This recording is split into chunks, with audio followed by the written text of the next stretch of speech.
Assalamualaikum warahmatullahi wabarakatuh. Halo, selamat pagi semua. Berjumpa lagi di mata kuliah Metodologi Penelitian Pendidikan Matematika yang diampu oleh Ibu Sri Hastuti Nur dan Ibu Melatriana. Bagaimana kabar kalian? Semoga dalam keadaan sehat selalu ya. Pada kesempatan kali ini, kami kelompok 2 akan menyajikan materi mengenai jenis penelitian berdasarkan fungsinya.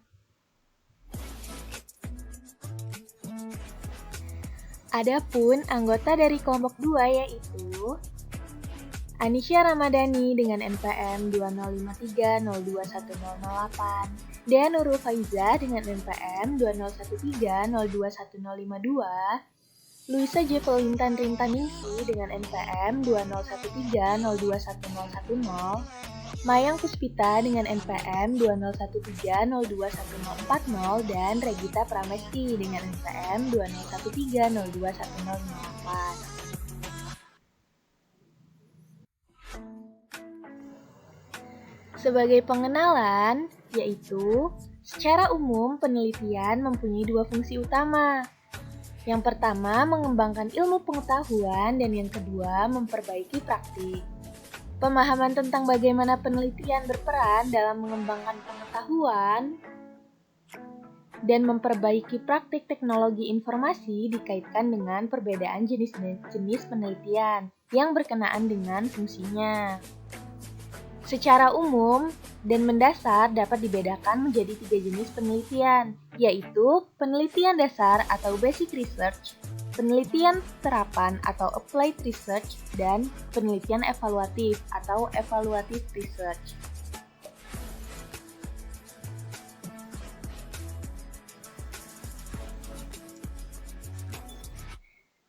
Untuk penelitian dasar, adapun definisi penelitian dasar menurut para ahli diantaranya yang pertama menurut LIPI.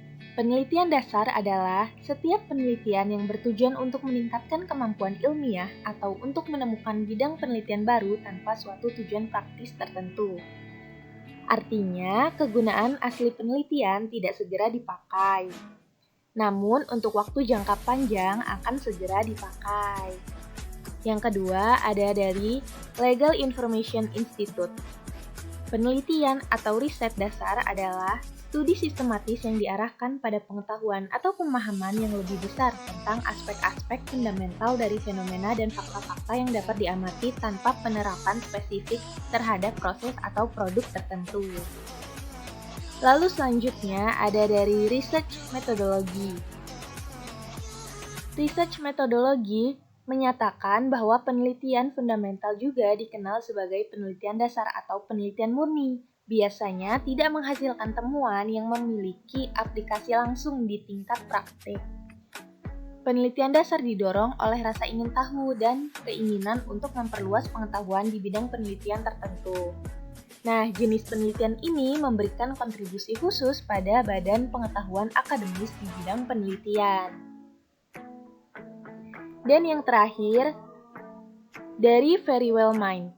Istilah penelitian dasar mengacu pada studi dan penelitian yang dimaksudkan untuk meningkatkan basis pengetahuan ilmiah. Jenis metode penelitian ini sering murni teoritis dengan tujuan meningkatkan pemahaman kita tentang fenomena atau perilaku tertentu, tetapi tidak berusaha untuk memecahkan atau mengobati masalah ini.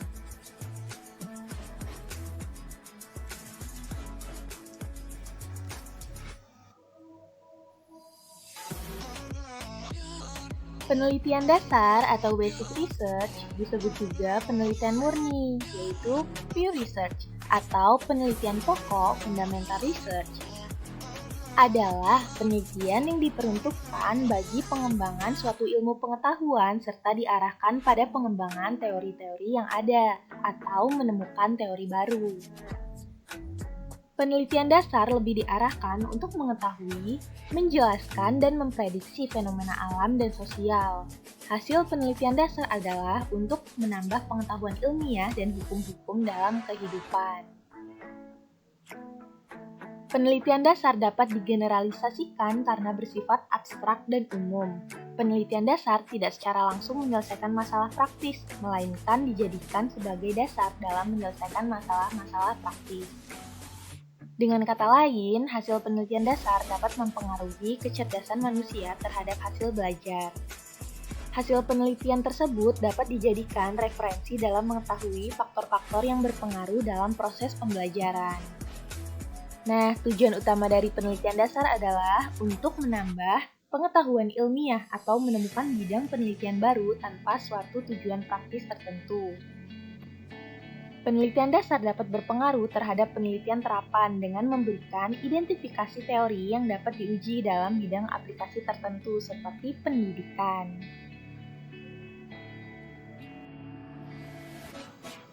Selanjutnya ada ciri-ciri atau karakteristik dari penelitian dasar.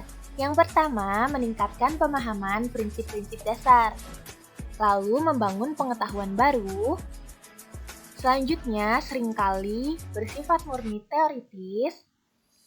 Lalu, biasanya sumber ide-ide ilmiah baru atau perspektif baru tentang dunia. Meletakkan dasar sains. Bisa menggunakan pendekatan eksploratif, deskriptif, atau eksplanatif, tetapi yang paling umum dilakukan adalah penelitian eksplanatif. Bersifat akademis atau dilakukan oleh universitas, membantah atau mendukung teori yang menjelaskan bagaimana dunia beroperasi. Selanjutnya, meningkatkan basis pengetahuan ilmiah manusia atau pemahaman tentang fenomena. Penelitian dasar tidak berusaha memecahkan masalah, dan hasilnya tidak memiliki potensi atau nilai ekonomi secara langsung. Penelitian dasar menghasilkan ide-ide baru, prinsip-prinsip, dan teori-teori atau hanya memperluas pengetahuan manusia. Tidak ada penggunaan praktis langsung, memperluas pengetahuan tentang berbagai hal, dan yang terakhir tidak dimaksudkan untuk membuat atau menciptakan sesuatu.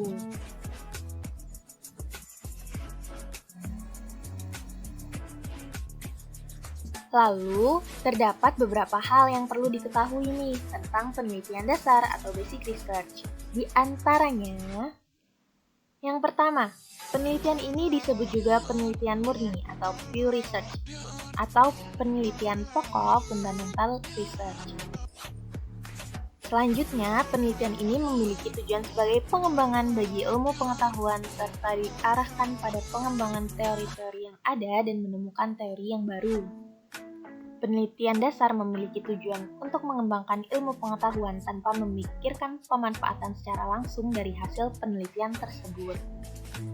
Penelitian dasar justru memberikan sumbangan besar terhadap pengembangan serta pengujian teori-teori yang ada, akhirnya mendasari penelitian terapan. Yang ketiga, penelitian dasar juga lebih diarahkan untuk mengetahui, menjelaskan, dan memprediksikan fenomena-fenomena alam dan sosial. Hasil penelitian dasar mungkin belum dapat dimanfaatkan secara langsung, akan tetapi sangat berguna untuk kehidupan yang lebih baik. Tujuannya adalah untuk menambah pengetahuan dengan prinsip-prinsip dasar, hukum-hukum ilmiah, serta untuk meningkatkan pencarian dan metodologi ilmiah. Yang keempat, tingkat generalisasi hasil penelitian dasar bersifat abstrak dan umum serta berlaku secara universal. Lalu yang kelima, penelitian dasar tidak diarahkan untuk memecahkan masalah praktis, akan tetapi prinsip-prinsip atau teori yang dihasilkan dapat mendasari pemecahan masalah praktis. Dan yang terakhir, hasil penelitian dasar dapat mempengaruhi kehidupan praktis.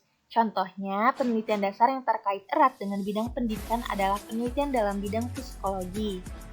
Misalnya penelitian tentang faktor-faktor yang mempengaruhi sikap dan perilaku manusia. Hasil penelitian tersebut sering digunakan sebagai landasan dalam pengembangan sikap untuk merubah perilaku melalui proses pembelajaran atau pendidikan.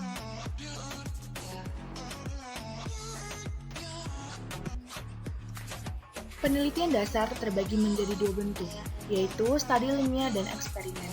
Yang pertama, studi ilmiah.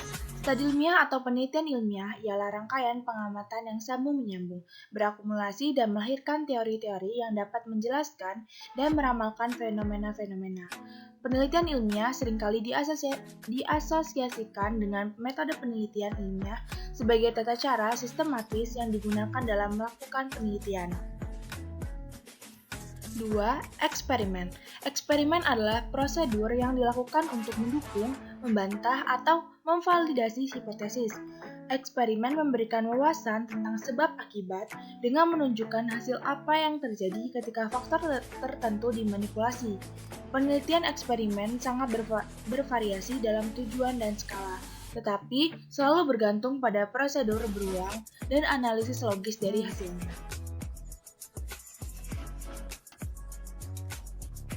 Selanjutnya, penelitian terapan.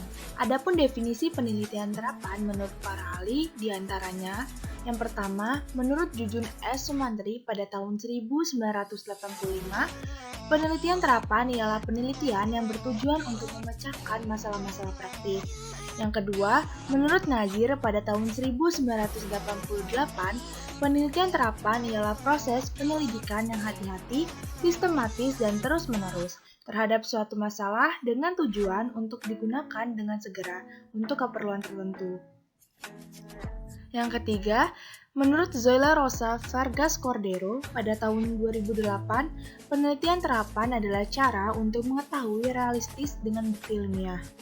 Yang keempat, menurut Ezequiel Ander Eich Hernandez, penelitian terapan merupakan solusi yang efisien dan beralasan untuk masalah yang telah diidentifikasi.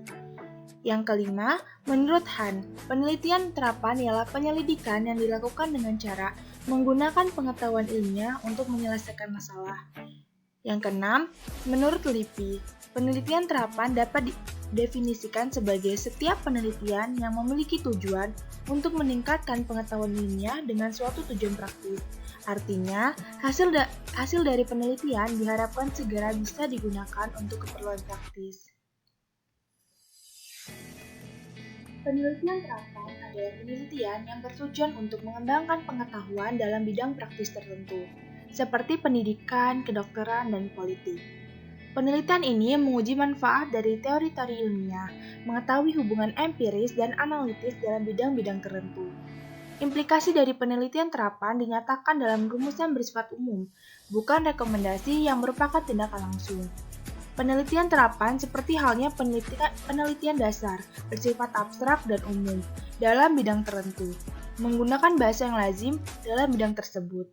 Penelitian ini difokuskan pada pengetahuan teoritis dan praktis dalam bidang tertentu, bukan pengetahuan yang bersifat universal. Hasil penelitian terapan menambah pengetahuan yang berbasis penelitian dalam bidang-bidang tertentu. Penelitian terapan sendiri berkenaan dengan kenyataan-kenyataan praktis, penerapan, dan pengembangan pengetahuan yang dihasilkan oleh penelitian dasar dalam kehidupan nyata. Penelitian terapan berfungsi mencari solusi tentang masalah-masalah dalam bidang tertentu. Tujuan penelitian terapan tidak semata-mata untuk mengembangkan wawasan keilmuan, tetapi juga untuk pemecahan masalah praktis, sehingga hasil penelitian dapat dimanfaatkan. Dampak dari penelitian terapan terasa setelah periode waktu tertentu. Setelah sejumlah hasil studi dipublikasikan dan dibicarakan dalam periode waktu tertentu, pengetahuan tersebut akan mempengaruhi cara berpikir dan persepsi para praktisi. Penelitian terapan mendorong penelitian lebih lanjut, menyarankan teori dan praktik baru, serta mendorong pengembangan metodologi.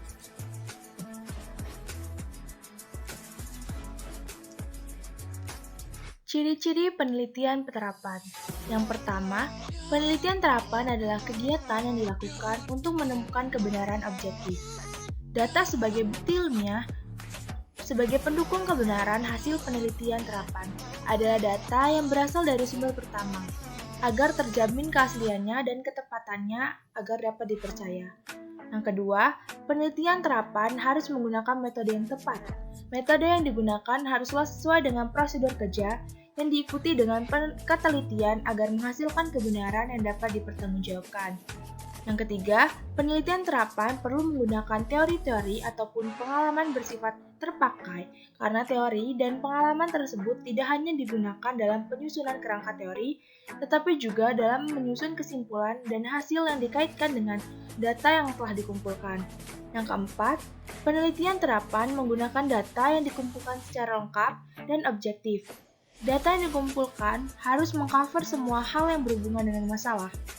Peneliti tidak boleh berat sebelah dalam pengumpulan data, di mana hanya menghimpun data yang mendukung ataupun sebaliknya, karena dapat berdampak pada hasil kebenaran yang tidak objektif. Yang kelima, penelitian terapan tidak hanya menyajikan data, tetapi juga dengan pengolahan data baik secara kuantitatif maupun kualitatif. Pengolahan data menjadi jaminan dari kesimpulan yang akan digunakan dalam menyelesaikan masalah. Yang keenam, penelitian terapan dilaporkan secara jelas, sistematis, dan objektif agar mudah dipahami pembaca sehingga dapat bermanfaat.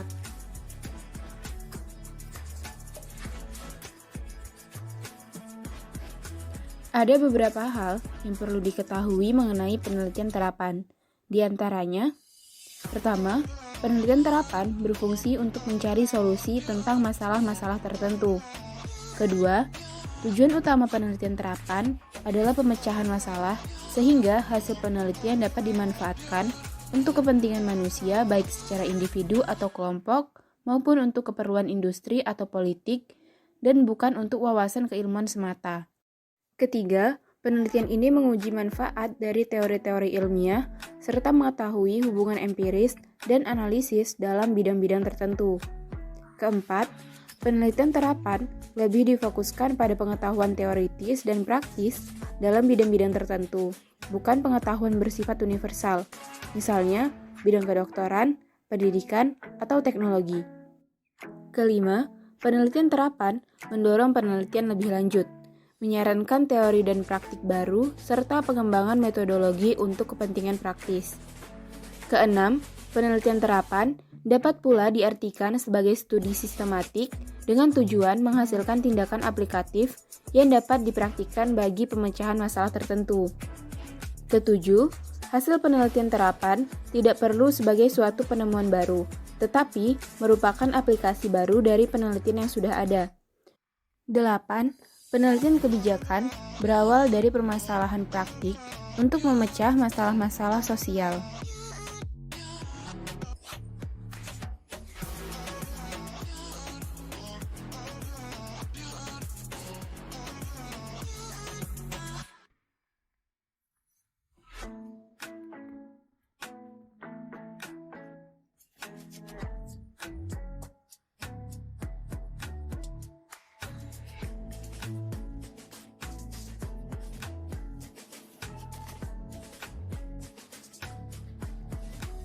Penelitian terapan merupakan bagian dari metodologi penelitian, sehingga erat kaitannya dengan jenis penelitian lain yang saling berintegrasi antara satu dengan lainnya. Berdasarkan hal tersebut, berarti penelitian terapan dapat berfungsi sesuai dengan jenis penelitian yang diintegrasikan dengannya. Adapun beberapa jenis penelitian yang dapat diintegrasikan dengan penelitian terapan yaitu 1. Penelitian terapan sebagai penelitian eksploratif. Kedua, penelitian terapan sebagai penelitian verifikatif. Ketiga, penelitian terapan sebagai penelitian pengembangan. Keempat, penelitian terapan sebagai penelitian laboratorium. Kelima, penelitian terapan sebagai penelitian kepustakaan. Keenam, penelitian terapan sebagai penelitian lapangan. Ketujuh, penelitian terapan sebagai penelitian deskriptif. Dan 8. Penelitian terapan sebagai penelitian inferensial.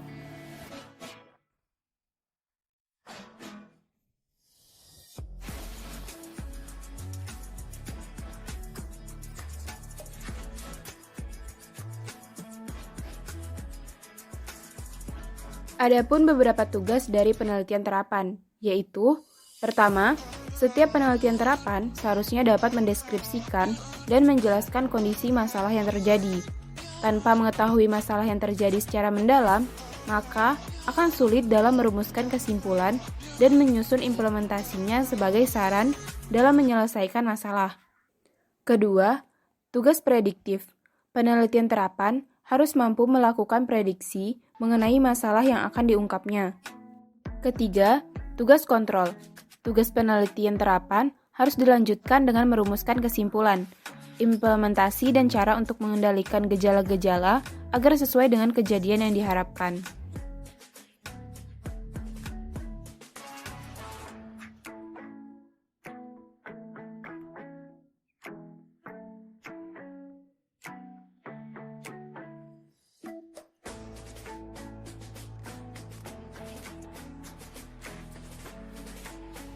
Dalam penelitian terapan, peneliti harus selektif dalam memilih masalah yang akan diselesaikan, yaitu masalah yang ada dalam kehidupan masyarakat dan perlu penyelesaian. Oleh karena itu, ada beberapa kriteria dalam pemilihan masalah yang akan diteliti, yaitu: pertama, masalah penelitian terapan harus sesuatu yang berguna untuk diselesaikan. Kedua, masalah penelitian terapan bersifat konkret sesuai dengan realita kehidupan. Ketiga, keselarasan antara pengetahuan peneliti dengan masalah yang akan dihadapi menjadi bahas pertimbangan dalam menentukan masalah yang akan diteliti agar dapat diselesaikan secara tuntas dan tepat serta tidak mengada-ngada atau menimbulkan masalah akibat ketidakpahaman mengenai masalah. Keempat, masalah harus menarik dan penting untuk diteliti agar peneliti dapat termotivasi dalam menyelesaikan masalah tersebut. Kelima, masalah untuk penelitian terapan harusnya menghasilkan sesuatu yang baru, minimal di lingkungan yang diselidiki. Karena terkadang terdapat beberapa masalah yang sama di tempat yang berbeda. Keenam, masalah dalam penelitian terapan tidak boleh terlalu luas dan terlalu sempit. Karena hasil kesimpulan hanya berlaku di wilayah yang diselidiki dan jangka waktu tertentu. Terakhir, masalah dalam penelitian terapan dapat dikumpulkan datanya secara objektif, lengkap, dan tepat.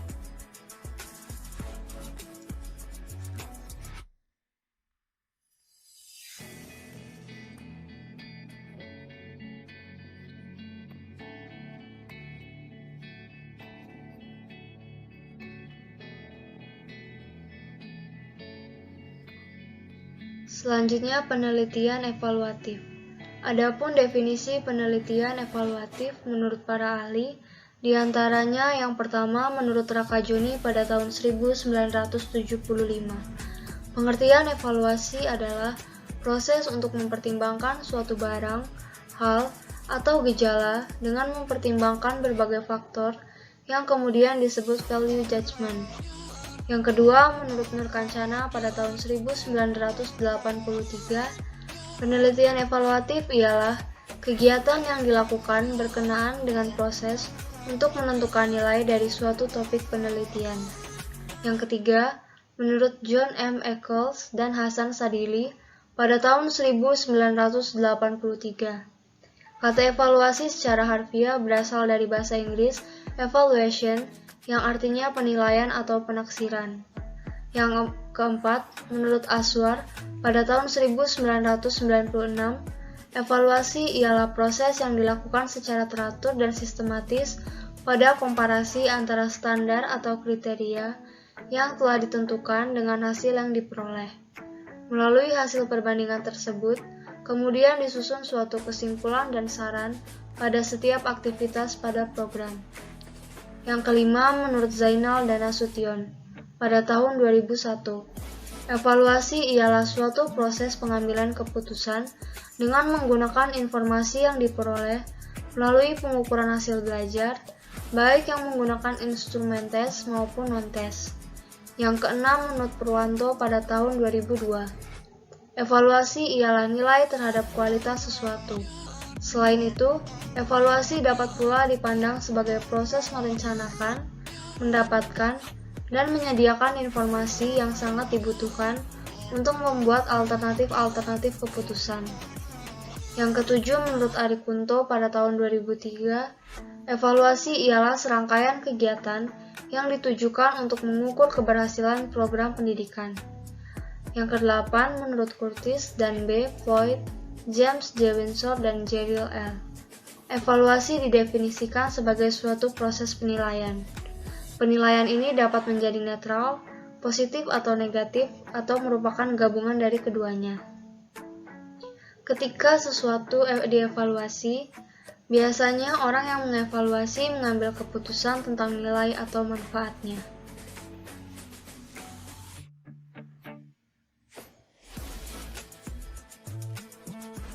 Kata evaluatif bermakna menjelaskan sifat suatu kegiatan, dan kata bendanya adalah evaluasi. Penelitian evaluatif adalah kegiatan penelitian yang sifatnya mengevaluasi suatu kegiatan atau program yang bertujuan untuk mengukur keberhasilan suatu kegiatan atau program dan menentukan keberhasilan suatu program dan apakah telah sesuai dengan yang diharapkan. Penelitian ini juga diharapkan untuk menilai keberhasilan manfaat, kegunaan, sumbangan dan kelayakan suatu program kegiatan dari suatu unit atau lembaga tertentu.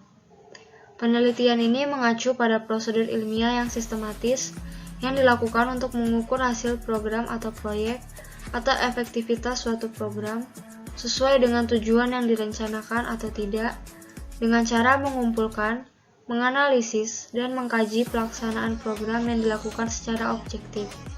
Kemudian merumuskan dan menentukan kebijakan dengan terlebih dahulu mempertimbangkan nilai-nilai positif dan keuntungan suatu program.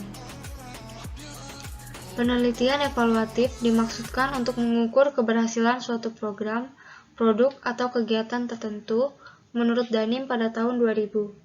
Penelitian evaluatif dapat menambah pengetahuan tentang kegiatan dan dapat mendorong penelitian atau pengembangan lebih lanjut, serta membantu para pimpinan untuk menentukan kebijakan. Penelitian ini juga dapat dirancang untuk menjawab pertanyaan, menguji, atau membuktikan hipotesis. Tujuan evaluasi adalah untuk melihat dan mengetahui proses yang terjadi dalam proses pembelajaran. Proses pembelajaran memiliki 3 hal penting, yaitu input, transformasi, dan output. Input adalah peserta didik yang telah dinilai kemampuannya dan siap menjalani proses pembelajaran. Transformasi adalah segala unsur yang terkait dengan proses pembelajaran, yaitu guru, media dan bahan belajar, metode pengajaran, sarana penunjang, dan sistem administrasi.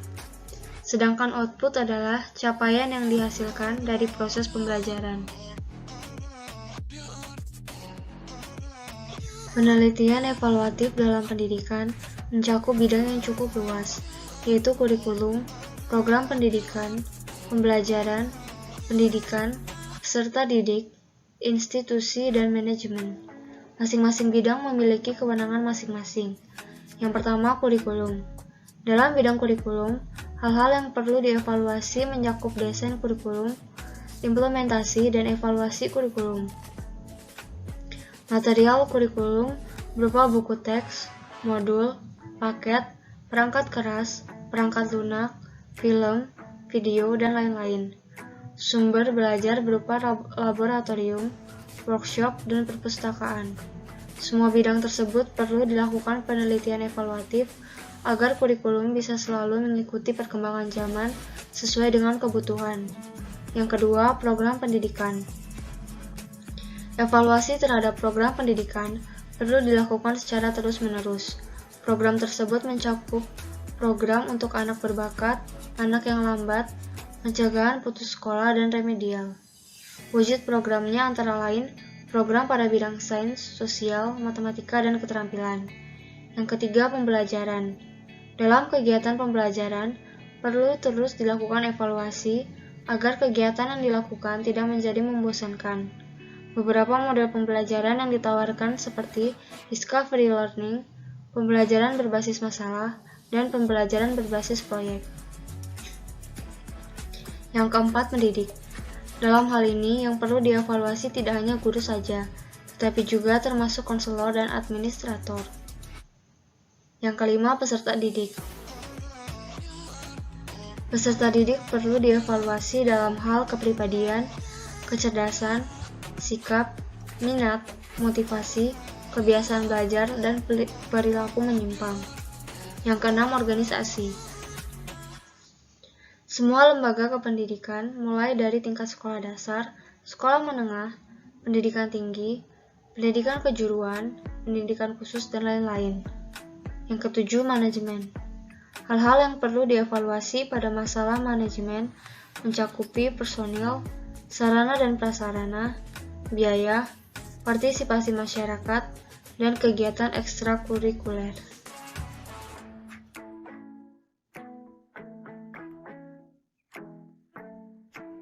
Penelitian evaluatif bukan sekadar melakukan evaluasi saja.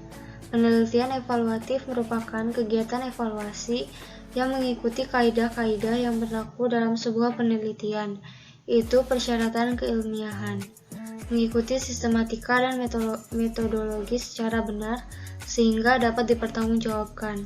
Sejalan dengan makna tersebut, penelitian evaluatif harus memiliki ciri-ciri sebagai berikut. Yang pertama, proses kegiatan penelitian tidak menyimpang dari kaidah-kaidah yang berlaku bagi penelitian pada umumnya.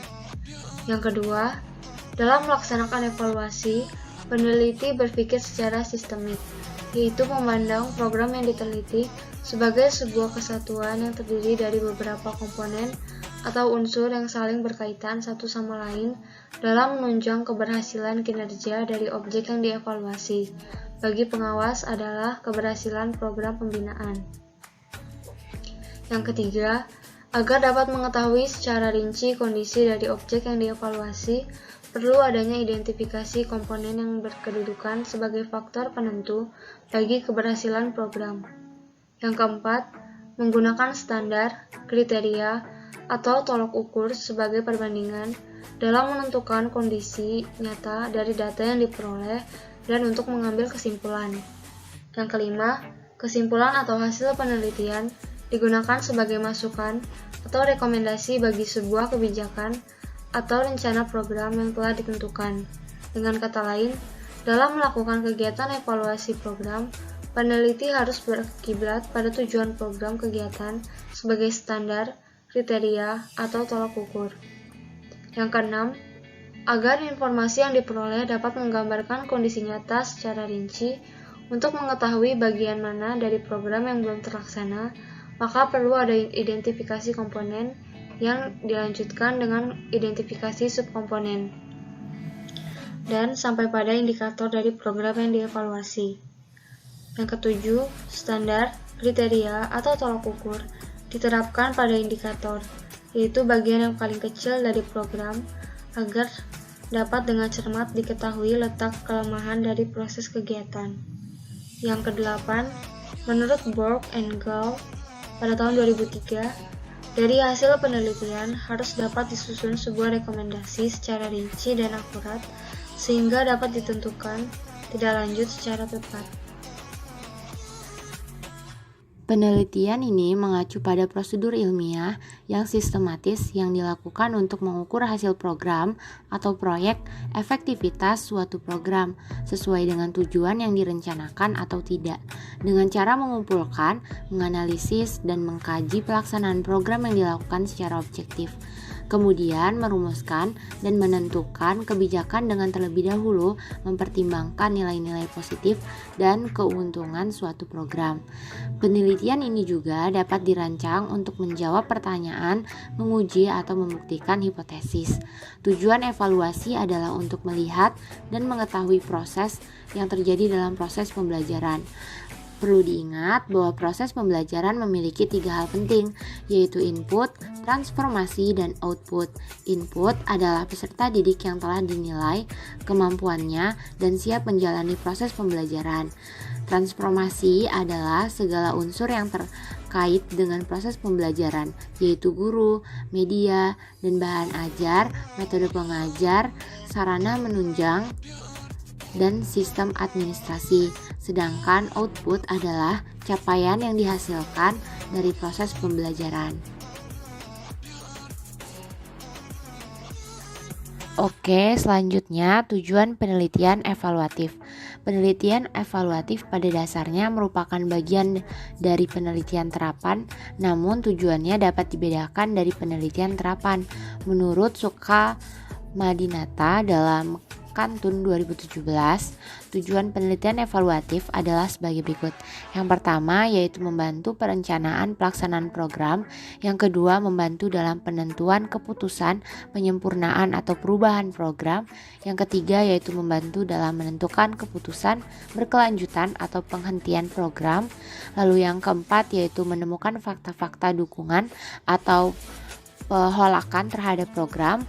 Yang kelima yaitu memberikan sumbangan dalam pemahaman proses psikologis, sosial, dan politik dalam pelaksanaan program serta faktor yang mempengaruhi.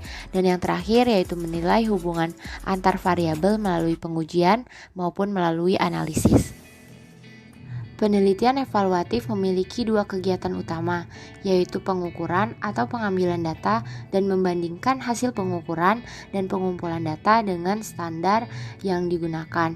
Berdasarkan hasil perbandingan ini, maka akan didapatkan kesimpulan bahwa suatu kegiatan yang dilakukan itu layak atau tidak, relevan atau tidak, efisien dan efektif atau tidak.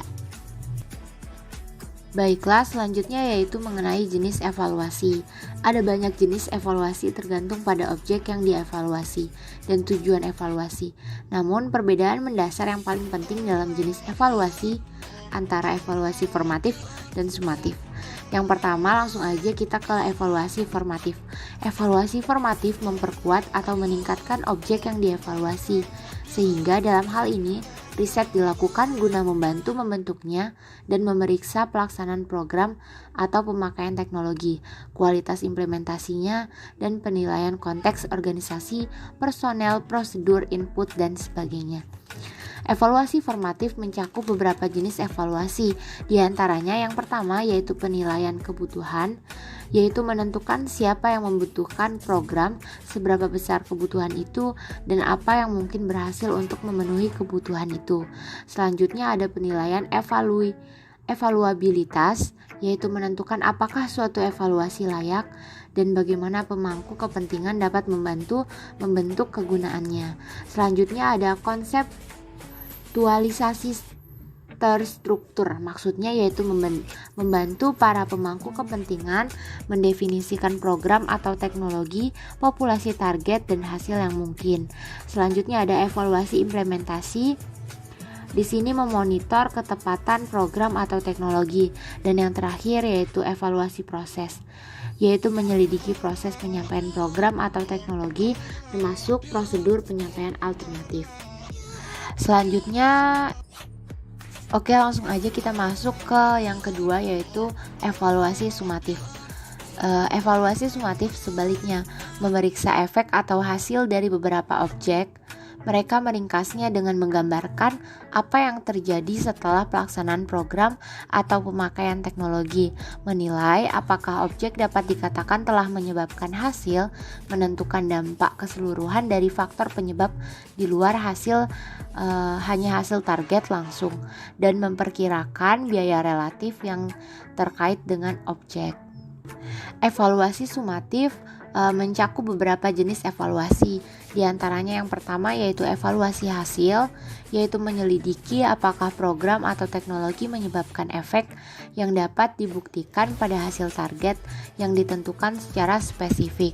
Lalu yang kedua yaitu evaluasi dampak, yaitu lebih luas dan menilai dampak keseluruhan baik yang disengaja atau tidak dari program atau teknologi secara keseluruhan. Selanjutnya yaitu yang ketiga yaitu keefektifan biaya dan analisis biaya manfaat. Nah, di sini menjawab pertanyaan efisiensi dengan menstandarkan hasil dalam hal biaya dan nilai dolarnya. Selanjutnya yang keempat yaitu analisis sekunder, yaitu menguji kembali data yang ada untuk menjawab pertanyaan baru dan menggunakan metode yang sebelumnya tidak digunakan. Lalu yang terakhir yaitu meta-analisis, yaitu mengintegrasikan estimasi hasil dari beberapa studi kasus untuk sampai pada penilaian keseluruhan atau ringkasan pada pernyataan evaluasi. Oke, kita masuk ke materi yang terakhir yaitu mengenai perbedaan penelitian dasar, penelitian terapan, dan penelitian evaluatif. Kita langsung ke bidang penelitiannya. Untuk penelitian dasar, bidang penelitiannya itu penelitian bidang fisik, perilaku, dan sosial. Kalau untuk penelitian terapan, bidang aplikasinya yaitu kedokteran, rekayasa, pendidikan. Kalau untuk penelitian evaluatif, pelaksanaannya yaitu berbagai kegiatan, program pada berbagai tempat dan lembaga. Untuk tujuannya mereka juga berbeda. Penelitian dasar ini tujuannya untuk menguji teori, dalil, prinsip dasar, menentukan hubungan empiris antar fenomena, dan mengadakan generalisasi analisis. Kalau untuk penelitian terapan, tujuannya yaitu menguji kegunaan teori dalam bidang tertentu, menentukan hubungan empiris dengan generalisasi analitis dalam bidang tertentu. Dan untuk penelitian evaluatif, tujuannya yaitu mengukur manfaat, sumbangan, dan kelayakan program atau kegiatan tertentu. Untuk tingkat generalisasi, penelitian dasar yaitu abstrak dan umum. Kalau untuk penelitian terapan, umum tetapi dalam bidang tertentu.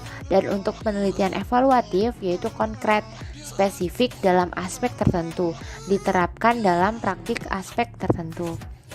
Langsung yang terakhir yaitu penggunaan hasil. Kalau pada penelitian dasar, penggunaan hasilnya yaitu menambah pengetahuan ilmiah dari prinsip-prinsip dasar dan hukum tertentu, meningkatkan metodologi dan cara-cara pencarian. Langsung aja ke penelitian terapan. Kalau penggunaan hasilnya yaitu menambah pengetahuan yang didasarkan penelitian dalam bidang tertentu, meningkatkan penelitian metodologi dalam bidang tertentu. Kalau untuk penelitian evaluatif, penggunaan hasilnya yaitu menambah pengetahuan yang didasarkan penelitian tentang praktik tertentu, meningkatkan penelitian dan metodologi tentang praktik tertentu, membantu dalam penentuan keputusan dalam bidang tertentu. Dan gak kerasa materi dari kelompok 2 mungkin cukup sampai di sini. Mohon maaf apabila ada kesalahan dalam penyampaian dan kami mengucapkan terima kasih. Wassalamualaikum warahmatullahi wabarakatuh.